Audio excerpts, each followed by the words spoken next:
Les conflits armés ou les persécutions obligent beaucoup de personnes à quitter leur foyer pour être en sécurité. Heureusement, les personnes déracinées ont le droit de faire une demande d'entrée dans un autre pays au titre de demandeurs d'asile. Les demandeurs d'asile sont des personnes qui ont déjà demandé une protection, mais leur demande n'a pas encore été traitée. Une demande d'asile est déposée chez une autorité compétente du pays d'accueil, par exemple un bureau d'asile.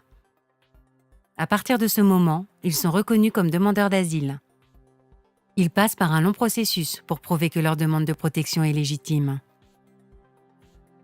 Tout d'abord, des fonctionnaires spécialisés mènent une enquête détaillée auprès du demandeur d'asile.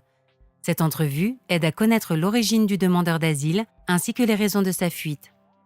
Parallèlement, les demandeurs d'asile sont invités à présenter des documents d'identité et d'autres documents qui viennent appuyer leur requête. Cela peut être un passeport, un certificat de naissance ou un certificat de mariage. Ensuite, l'autorité d'asile évalue la crédibilité des informations fournies. Celle-ci enquête particulièrement sur les raisons pour lesquelles ils ont fui et quels seraient les risques auxquels ils pourraient faire face s'ils retournaient dans leur pays d'origine. Ces investigations peuvent prendre beaucoup de temps. Pendant cette période d'attente, les demandeurs d'asile restent habituellement dans le pays d'accueil. Dans la plupart des cas, ils ont droit à un soutien qui couvre leurs besoins quotidiens, logement, repas et soins de santé. Malgré ce soutien, la vie en tant que demandeur d'asile peut être pleine de défis. Leur logement se trouve souvent dans des établissements dans lesquels ils auront moins d'intimité que dans un logement privé. Pendant qu'ils attendent une décision au sujet de leur demande, ils vivent dans une grande incertitude en ce qui concerne leur statut et leur futur.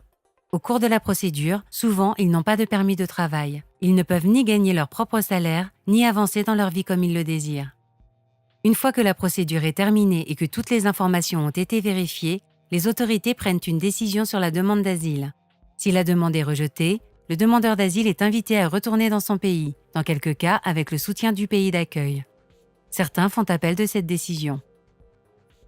Toutefois, si la demande d'asile est acceptée, les demandeurs d'asile reçoivent une protection continue.